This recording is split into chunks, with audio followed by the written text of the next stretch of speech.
Hi everyone and welcome to today's video. Today I'm doing a review of a pen from Fine Writing International. This is the way the pen comes packaged. Now I've reviewed a couple of pens from this brand already and I'm excited about this one. Now the pen's not in the box at the moment, I've got it out, I've been using it for the last few weeks and it's kind of cool. I've got a few things I want to sort of talk about. So we'll show the pen, let's just quickly show sort of how it's packaged. So plain cardboard box. And then this little metal tin, which is quite cool, and with the instructions and all of that, and the pen sits in there. So Fine Writing International is becoming particularly well known for their range of brass pens, and this is the 6th generation of that, and here it is.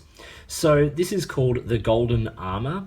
And as I said, the 6th generation of the brass fountain pen. It is named Golden Armour due to this engraved pattern, which is, I think, a nice pattern, and it's reminiscent of the sort of armor used by ancient Chinese warriors and things like that. Now, Fine Writing International is a Taiwanese company. They're a stationery store and they produce their own range of pens. As I said, this is the 6th generation. I'll link my review for the 3rd generation that I did before, as well as the Saturn pen from the Planets lineup, which is a little bit different. It's not one of the brass pens.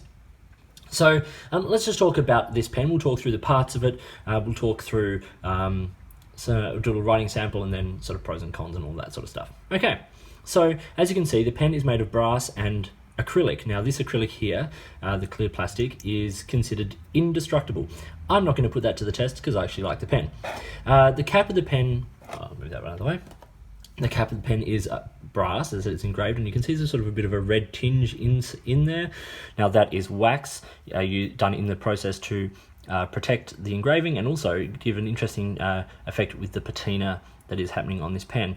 Obviously when the pen arrived it was a lot shinier, a lot more sort of vibrant brass, so this is sort of how it comes now. The end of the cap has this sort of engraving there on the top, and then you get the engraving and these 2 little ears on the side of the cap which act as a roll stop. The other generations of the pen have been sort of more octagonal or hexagonal, so they sort of have their own built-in roll stop. But yes, it's a screw cap. The cap is perfectly cylindrical, brass, and then lined with plastic. I'm not sure how well that'll come up, but there are threads on the inside of the plastic cap there for the threads here on the body of the pen. The pen comes fitted with a number 6 Yovo nib. Here it is, the gold version. Well, not the gold, gold plated or gold coloured version, engraved with the Fine Writing International logo there with the quill, which is nice. The section is brass and tapers slightly, flares at the end just a little bit. Very comfortable size in the hand. And I've got to say that about this pen in general. It is an exceptionally comfortable pen in the hand, and that goes to the other generations as well. Not a lot is different in the size and shape of the body of the pen, generation to generation. It is more sort of the cap here and also the end cap here, which is also made of brass. Now, as you can see, I've got a converter in this pen. The pen fills 3 ways, using the converter, using standard international cartridges, or it can be eyedroppered. Now, yes, there are metal components to this pen, but apparently the components are coated to stop the corrosion. You will get oxidization of the brass parts, but the hope is that it will not corrode, so you can eyedropper it, and you can see there is an O-ring just at the top there, which also helps lock down the barrel, but also will act as a way of stopping the ink from leaking out if you decide to eyedropper this pen. It's a screw cap, very comfortable, very nice. As I said, good size pen, good weight in the hand, and a good sort of general sort of shape. Now, a lot of people don't necessarily like metal sections, but brass doesn't feel slippery. It feels quite comfortable and you can use it for a long period of time. You don't need to post this pen. It's a good size. It does post, not overly securely, but also becomes very long. And the issue with these pens is the weight of the cap. Almost half the pen's weight is in the cap, so when you put it on the back there, the balance does tilt right back. But without it there, the balance of the pen leads very nicely towards the fingers with this nice little bit of weight just resting on the back of your hand. So obviously there's no clip on this pen. The ears are for the roll stop. It's not going to be a design for everybody. I'm going to say that right now. In fact, this pen does get mixed responses, as did the other generation that I reviewed and use, which I think is a really great pen. I actually really love the 3rd generation. Personally, the third generation I feel is a more successful pen than this, for a couple of reasons which I'll get into sort of towards the end. Now, Fine Writing International, as I said, are a stationery store and they make their own pens, so they sell their own pens. There's also a couple of other places that you can get this pen. Now, it is available from places like, I don't know how to say it, Yosika in the UK, as well as right here in the UK, and a couple of other places like Pen House, I think, in Japan also stock them, but they aren't overly available. That will improve because these pens are building a lot of international attention, which is wonderful. If they keep producing these interesting generations of the brass pen and their other pens, then I think they will end up being very much in demand. So let's do a writing sample with this pen, and then we'll come back and talk some pros and cons. So here we have, this is Clairefontaine paper, and here we have the Fine Writing International. It's the 6th generation brass fountain pen called the Golden Armour. This has a steel medium nib.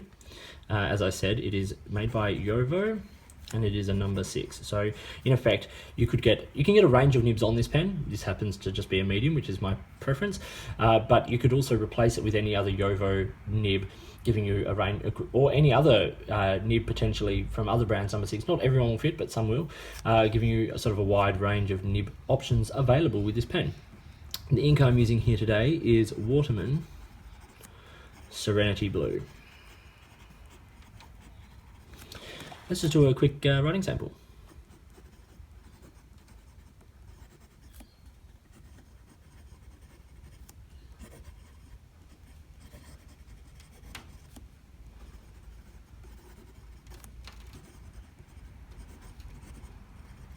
So it lays down a lovely, consistent line of ink. Not the wettest pen, and there is a slight bit of feedback on this nib. But I don't mind that personally. Jovo nibs tend to, Jovo nibs can sometimes have a bit of feedback. Let's just do a quick fast writing.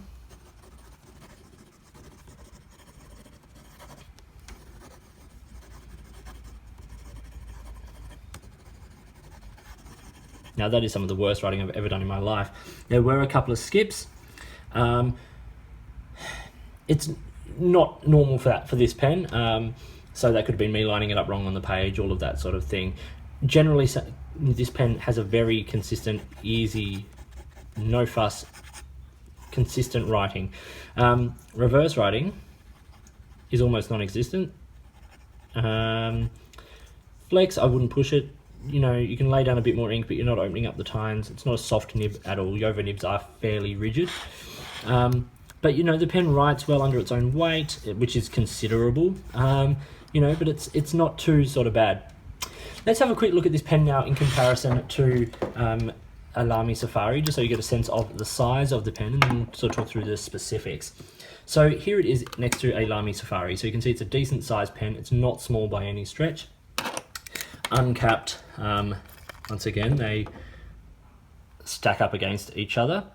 And then posted, which I don't think you'd write with either of these pens posted necessarily.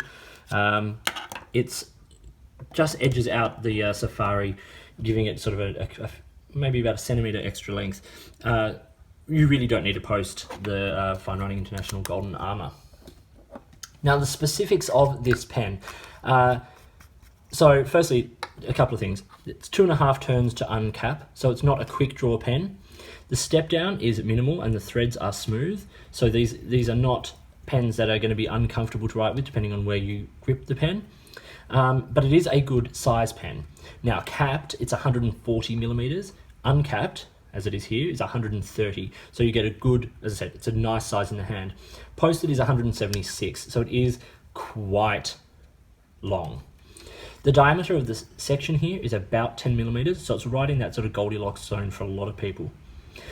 But we get to the weight of this pen. Now the weight is 53 grams, so this is not a light pen. If you need a light pen, you want to avoid this. Even uncapped, this pen is 28 grams, which makes it heavier than a lot of pens, particularly plastic pens, and this is in effect a plastic pen. It does have brass on it, a lot of brass on it, and that's where the weight comes from. It's 28 grams, far heavier than a lot of other pens. Like a Lamy Safari, I think is about 18 to 20. The cap weighs 25 grams. So 28 and 25 making the 53. So as I said, when you post this pen, if you decide to, it is very back heavy. You're getting almost the entire weight of the pen put on the back. So no need to write with this pen posted in terms of size or weight. It's very, very comfortable and quite a pleasant pen to write with, let's be honest. These Jowo nibs are great. The build of this pen is fantastic. The quality of the build of these pens are amazing. The finish is great, and they're unique. Each generation has something different to bring to the table. So let's talk pros and cons. Well, okay, let's start with cons because there aren't many. Distribution. They're not so easy to get. They're around, but you need to actually really know where to go. Price is 120 US, roughly. So not a cheap pen, not an expensive pen, but not a cheap pen, and it is a steel nib, not a gold nib. So it is a price that you would need to consider. Now, in terms of the actual pen itself, a lot of the issues I have with this, and I had with the other pen, is the cap. So uncapped, when it's in your hand and you're writing, these are amazing. This cap is so heavy in comparison to the pen that it actually feels heavy and out of balance when it's just capped. There is so much extra weight in this end of the pen. That's not going to be a problem for everyone, just something I thought I'd bring up. Something else that is not going to be a problem for everyone, but something that I thought I'd bring up and something that just bugs me a little bit, are the ears. I see their function. They are a roll stop. That's very good. But they're just not pleasing, like aesthetically, or even when you have the pen in your hand and you're uncapping, you feel them, as you would a clip, but a clip also serves a functional feature when pocketing the pen or putting it into a pen case, which this pen doesn't have. So just something to think about. Now, in terms of the pros, there are quite a few. So I'm going to try and keep it to just a few. Okay, firstly, it's a good size. We've been over that. It feels very nice in the hand. It does have a universal nib, a number 6, so you can swap it out. It's decent value. You're getting a well-made pen and an interesting pen for a not exorbitant price. But what sets these pens apart, and this goes for the 3rd generation as well as this one, is the performance in the hand. So the way it feels, the way it writes, the smoothness of these nibs, they're just wet enough. I didn't actually show you, but here's the paper again, and if we just put down a little patch of, you can see just from the patch of ink, it's laying down a lovely amount of ink. But then if we just sort of do a little wetness thing, this is not, like Waterman Serenity Blue is not the wettest ink around, but it's putting down a really nice amount of that ink. So that is something that is actually quite a pro with this pen, is just how it writes and how it feels in the hand. And they are unique. It's got some interesting engraving, some interesting design features. So if this pen is something that is of interest to you, I suggest you track it down and you find it and buy it now, because they won't be around forever. Once the generation has sold out, they are gone. There will be further generations, one would assume, so keep an eye and an ear out for those, but they always pop up online and all of that.